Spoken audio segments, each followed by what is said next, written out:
Cool. Wait, let me get my glasses. Actually, fuck that. Me keep an eye to eye with you. Yeah. So a while back, album was released July 20th. So that's some time ago. And I asked the people to send in questions about the album that you guys might have. You know, like, I made the album knowing all the nuances, but it might not necessarily come across. So, here we go. Uno, when did you decide you were going to make this album sound like one full song? I don't know, I guess I always loved concept albums. I've always been listening to concept albums. It just paints a picture that is more vivid than having individual songs on the tape. I'm always going to be striving to tell a story. There was a song called it was called Broken Phone. And this whole story was about a guy and a girl trying to reach out to each other, but they would miss each other's messages like all the time. And at the end, the guy calls the girl, and she doesn't pick up because for some reason, I don't remember what it was. And then he gets into a car accident and he dies. It's like a super sad song because like she was trying to reach out to him too, but like every time it will be disconnected. It's the first story I can remember. That was like back in 17, and then from that on we just build and build and build, and that's what I love so much about this whole process. Storytelling is definitely what I'm always going to be striving for. And this is a long-ass answer to this first question. Dos. This is a question from Jade, a good friend. What do you think was the most difficult, strenuous part of the whole creation process of the album? The strenuous part about the album was finishing it. I was in New York from September to like early December, and then I went back from end of January until mid-March, and Miss Rona just shut off the whole motive, and I had to go back mid-March. And in that month and a half, we worked a lot. Like, I was doing an internship, and I dropped the internship because we were working on the album like full time almost. And I was in my element. I loved it so much, and I was doing so much every day. And then when I came home, I was kind of like, damn. Like, I knew the process was gonna keep going because there was no way I was gonna stop this whole skeleton that we built up. Suddenly I was in my room again where I made all these beats. In this world, only can be heard the echo of my existence.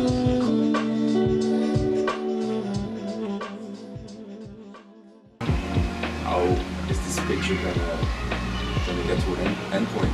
When am I gonna be satisfied? That was the biggest challenge. There were about 17 ideas, and I eventually had to like cut down some ideas, unfortunately. Sometimes I would crank my head over how I was gonna like arrange what's the vision, for example. For example, with Close Cash, I was talking to him a lot. He was giving me a lot of advice. And at one point, it was like to the end process of the album. I recorded the phone call with Cash. He didn't know. And then we talked for like half an hour.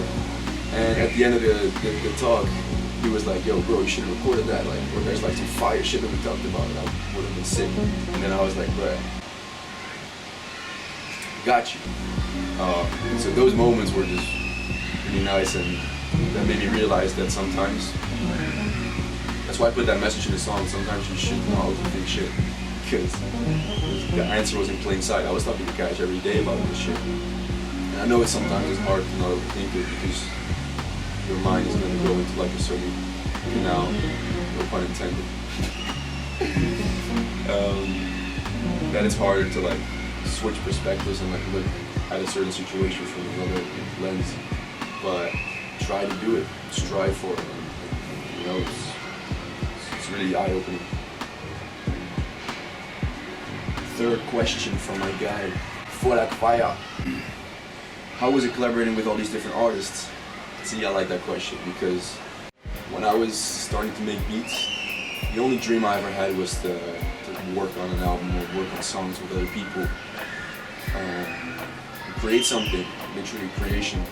So when I came to New York and I found people that were willing to sit down and work on these songs and work on these ideas and were actually excited about it too, that was one of the most crazy experiences I had, like coming up and being like, whoa, there's actually people out there that love this too, because I was making beats in my room and my friends fucked with it.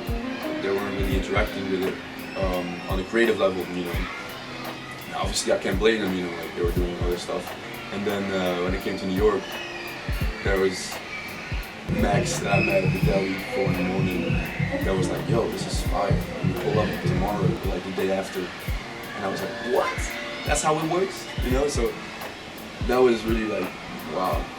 And then collaborating with everyone was sick because it was such a learning experience for me, because it was literally the first time I worked with people. Kickback was the first song I ever made, same for Max. It was just so sick to be in that creative space with other people and crossing minds, crossing ideas, and just coming up with with stuff. Now I knew through like those like little moments of experience what I had to do to make stuff more efficient, for example, or like make certain choices. So yeah, honestly, it was fucking amazing. I can't express it. Alright.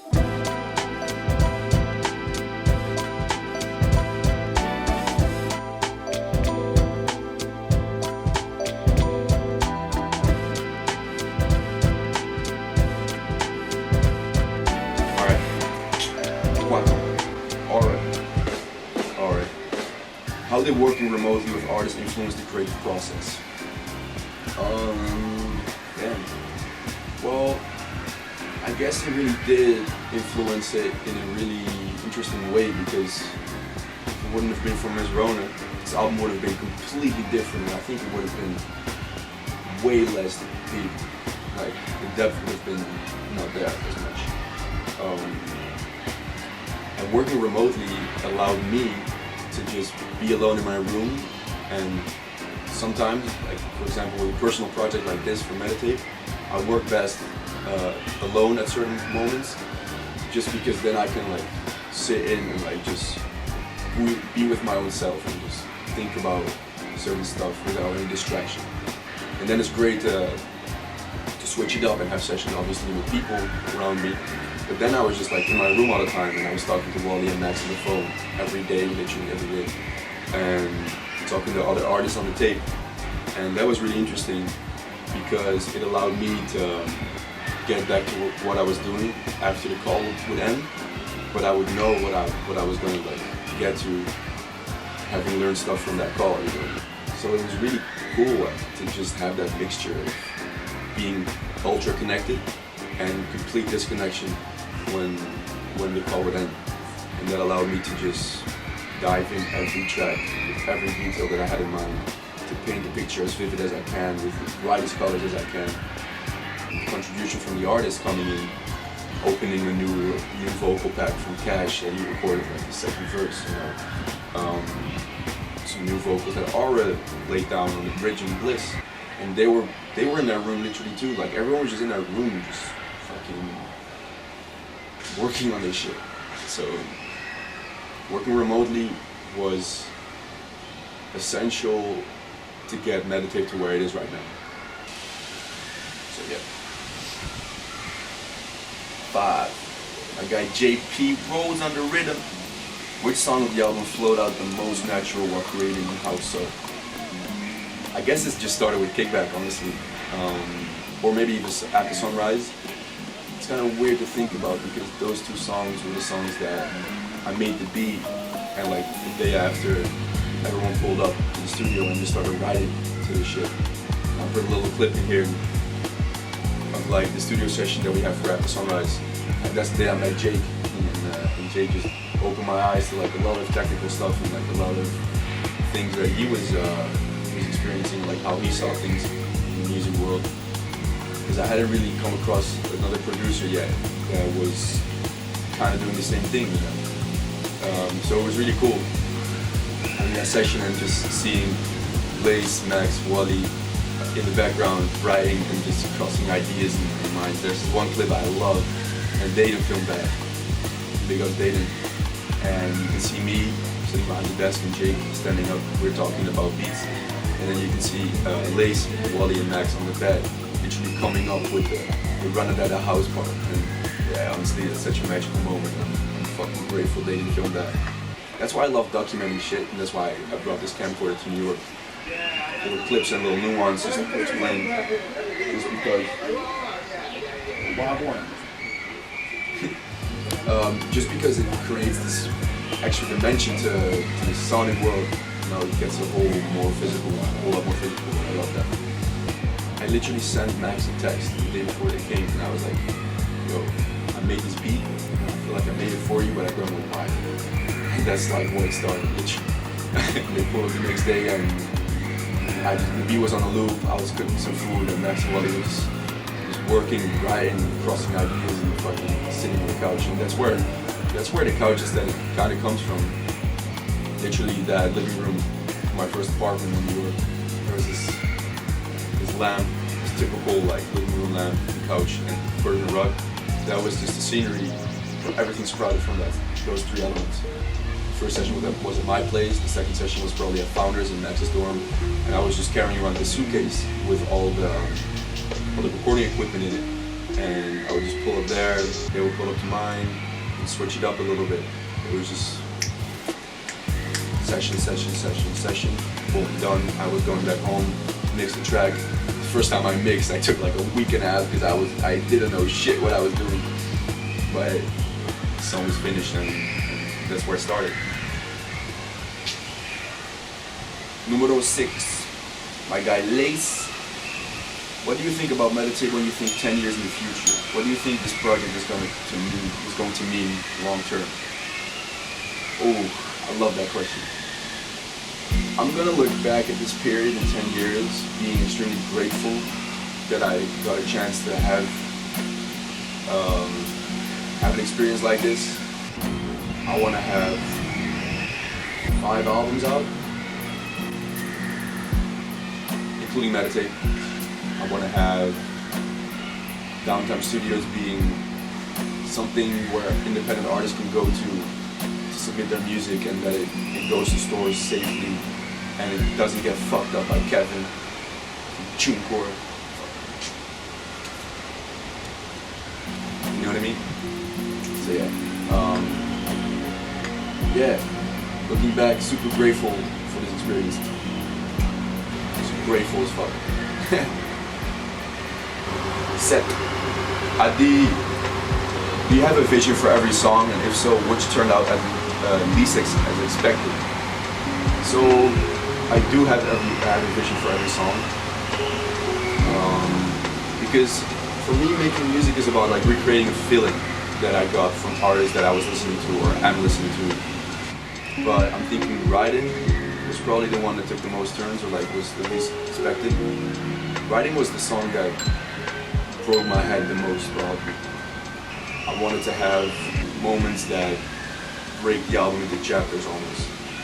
Just so that it's graspable for people, and it's not just like this one complete wash down of like this whole, you know what I mean? Like writing gives the listener a little bit some time to like breathe and just kind of like reflect, and there's not a lot going on, like the instrumentals, you know, it's an upbeat shit, and like you know that you're going to somewhere. I was talking to Swami. I met him at the venue that Wally and Lace performed, and then Max jumped on the stage for Kickback, and I was DJing for them. I remember meeting him, and I just had this fresh mind, you know, like very direct and clean vision into the world as an artist. And I was like, yeah, I fuck with this guy. And back home, I was approached by King Nat, I think on Instagram. He sent me some drums, and I was like, yo, this is sick. It's funky as fuck. So I put the drums in the track. What's the vision is a question, and the garden is the answer. But how do we get to the garden? Riding. That was that. You get what I mean, though. Eventually, all the pieces fell into place, and that was it. Alright. Another question by my man. For like fire, blow like blaya. Did you encounter any creative blocks, and if so, how did you overcome them? not really.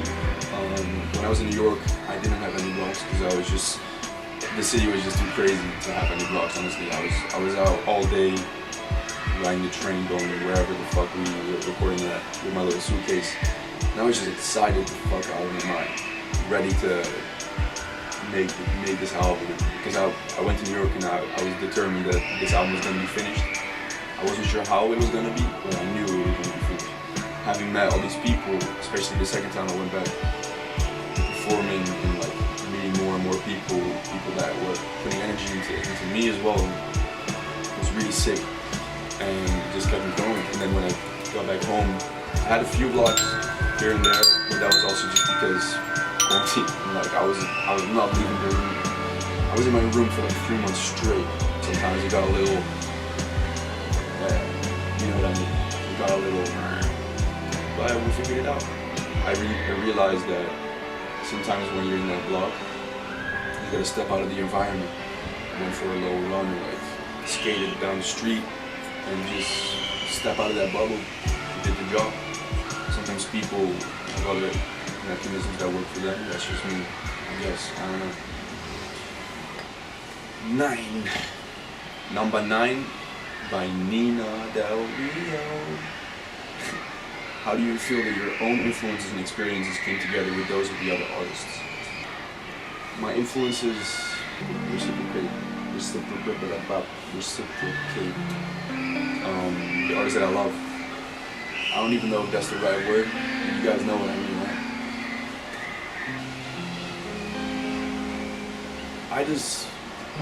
My music, I try to like not mimic sound, but like take some elements from artists that I love, add some tea sauce to this. So I think having that being the core of the songs, like the beats, and then sending beats out to artists or like working together with artists that create their new thoughts and new ideas through those beats that were sprouted from influences that I have. It's like a simultaneously working way. It's like a recycled idea kind of. I don't know how to explain it. I think as an artist, our job is to translate our feelings as much as we can into sound waves. And every artist has their different sound because they have their different feelings. They have experienced different things and they like different things. That's necessary. Art is always going to be different because people are different. So that's why I love so much about having so many different minds on the album. Because as a listener, you're just literally meeting different people, listening to those lyrics, being like, oh, so this is what's in their mind. I guess I didn't really think about it up to this point. So that's a really nice question. I don't know who asked this question, but this is question 10. What are some highlights and challenges of working with such a large dynamic group of artists? Highlights is that there was always shit going on. Like there was always something bugging me out in a good way. I was like solving like 14 puzzles at the same time, and it was great because I was never bored, and I'm still not bored. Yeah, just fucking. Let me see the question again. Well, another highlight, we really created a family. I remember when the album was done, I organized a Zoom listening party for all the artists and some other close friends. It was kind of like organizing a dinner and like having everyone around the table. Just seeing everyone coming together was so sick. All these different characters and all these different actors in this movie, in this story. Yeah, love that. Something that was a challenge. Yeah, I think the challenge was to make sure that everyone was happy with their performance. Also having to choose songs and having to cut, how do you say that? Cut the knot. I think that's like a Dutch saying. I don't know, I think that would make sense in English. 11. This is my guy Shri, yeah. So Shri, what are the most drastic shifts in your frame of mind that have taken place in the process of working with all the artists on this album? Wow. Drastic shifts in the frame of your mind. I don't know. I guess this whole learning experience of working with people and like having the first glimpse of making full body work, full body album with a story and how that goes about. Because I remember starting out, I didn't know shit, just making beats, pressing some buttons, you know. I'm just realizing how many little nuances come into play with this shit. Any people watching right now that are like starting to make beats, just keep on doing this shit, honestly. Because I have beats that I hate. It's just about keeping it pushing, and you're gonna get to a point where you're like, oh shit, fuck with this. Keep it moving. And then other stuff, for example, the technical side, distribution, bruh. Not even gonna go in there. I am fuck this shit.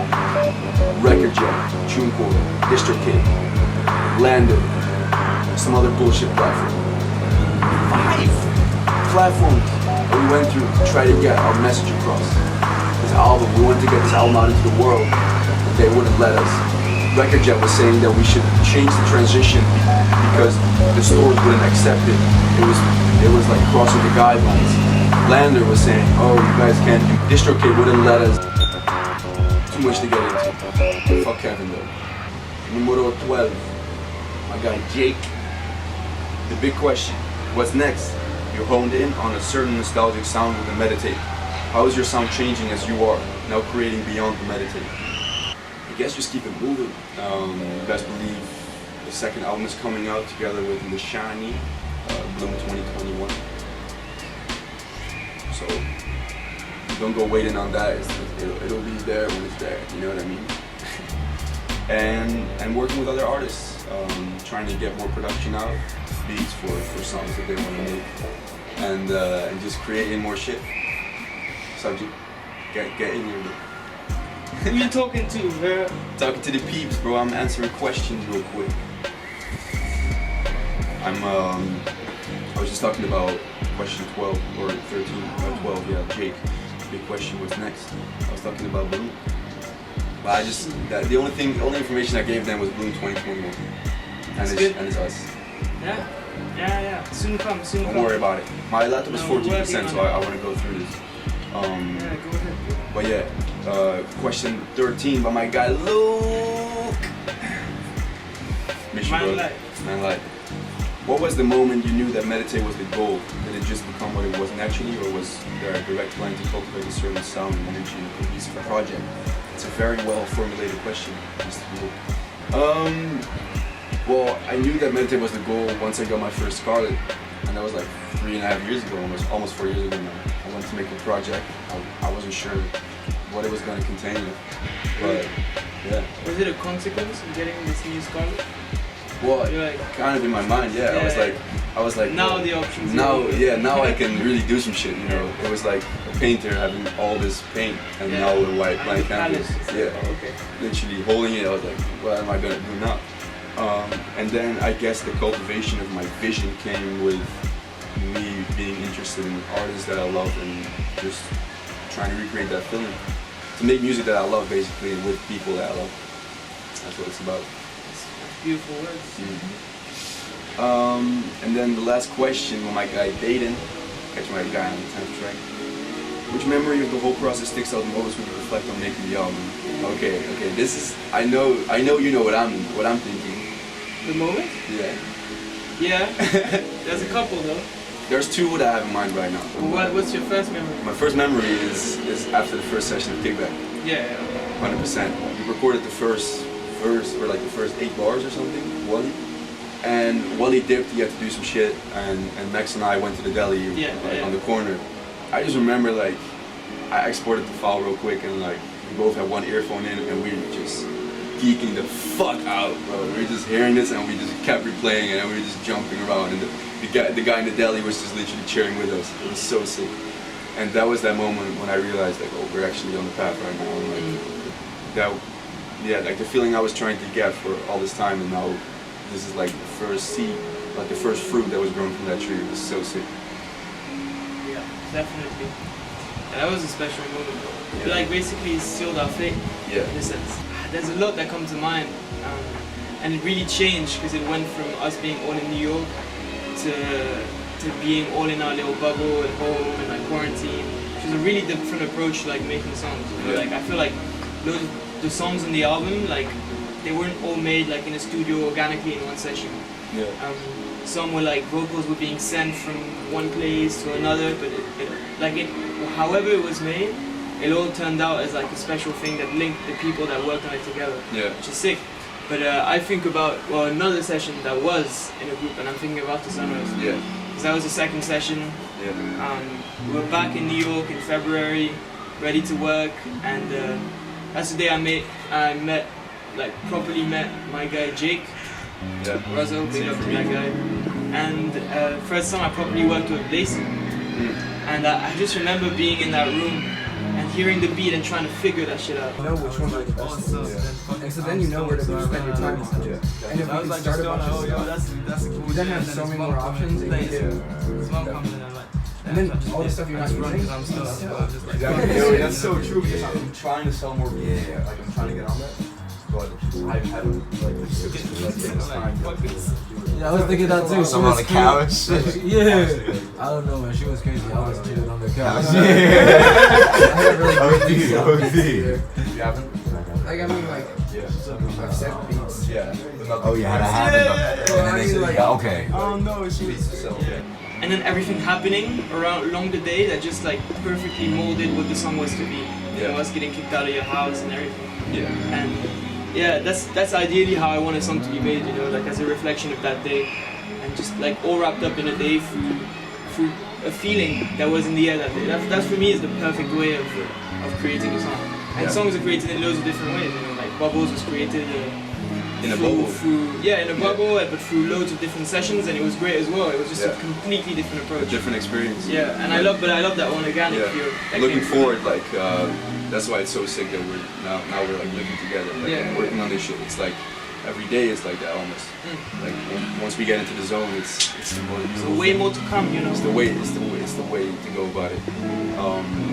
Then I want to touch base on one other moment. That was the last session that we had in New York, which was with the beautiful Aura. I thought about Bliss. that. Yeah, it was the one and only in-person session that we had with Aura. Yeah. It just fucking sounds so sick. I remember just seeing Aura, and we were in my place in New York. I'm gonna drop a little clip right here. And we were chilling the fuck out, and I was playing the beat, and we were coming up with ideas, and it was a beautiful session. Especially looking in retrospect, seeing what we did, because then Aura left, and Max and I we were in front of the train. We were already saying that we were probably gonna have to leave in 2 weeks, something like that. But we weren't sure if it was gonna come that quickly. By the time we exited the fucking subway, it was like, damn, we're gonna have to leave today or tomorrow. Because when we entered the subway, it was like we left New York in the world pre-corona. And then in the subway or in the train, we got a call from a friend Alexi that she was like, "Whoa, Trump just announced a travel ban." So we were like, "Fuck!" Some shit really hit like, the fan. In the train, we were like, "Fuck!" And then we left. We exited Union Square and we entered a completely new New York, like a different New York. And I just feel remember, it in the air. Yeah, I remember calling back my dad, fucking 4 in the morning. I was like, "Bruh, like, I'm gonna have to go back." That whole night was just ridiculous. I booked my ticket back that same night, and we organized little motives of people just to have like the last farewell with everyone that we spent time in New York. Like a transitional period of just 2 different worlds. That train ride, bro. Yeah. Shit. Anyway, what's gonna happen soon? We have a lot on our hands right now. Yeah. We're working to make a lot of things possible. We got a lot of surprises coming. Soon everything's gonna come into place. You know, the puzzle is gonna be complete. You'll see the whole picture. Yeah, exactly. We're just about assembling pieces right now. Yeah. And soon come, a lot to come. We're just kind of building right now, building the foundation so we can bring a lot of things in a row soon. Building this pyramid. Fuck a skyscraper. Shit is unstable as fuck. It's necessary to have a visual dimension next to the sonic dimension. With sight, it creates a whole extra layer of emotion, extra information. Gotta touch all five senses, you know what I mean? And even the sixth sense. MediTape pancakes. That was it. That was it, honestly. That was an hour. Pretty much. Damn, if you made it this far, I really fuck with you. Yeah, I'm probably gonna chop it up a little bit, but But even though, if you made it this far, big ups, big ups. shit, you're Go a on, real big up one. yourself. Yeah. I guess we'll see you Give me these guys pop. in a bit. In a bit. That's crazy. Q&A done. Boom. Look at Q&A. edition, man. Check. Yeah. Come back with an edited version Bro. today, G. Yeah, fully. Come on. I am. It's gonna be done today. Whoa. What the fuck? How the fuck did my hair grow this much? I really gotta start paying attention to these to-do lists, huh? Let me write that down on the to-do list. Tie my shit up. We're gonna let it hang. Well, if you're watching right now, that means you watched the whole video. You watched 30 minutes of me chatting shit. Not chatting shit. There was some really good shit in there. So yeah, then you could say chatting shit if you consider it good shit. Anyways, and we won't be coming out with any more music until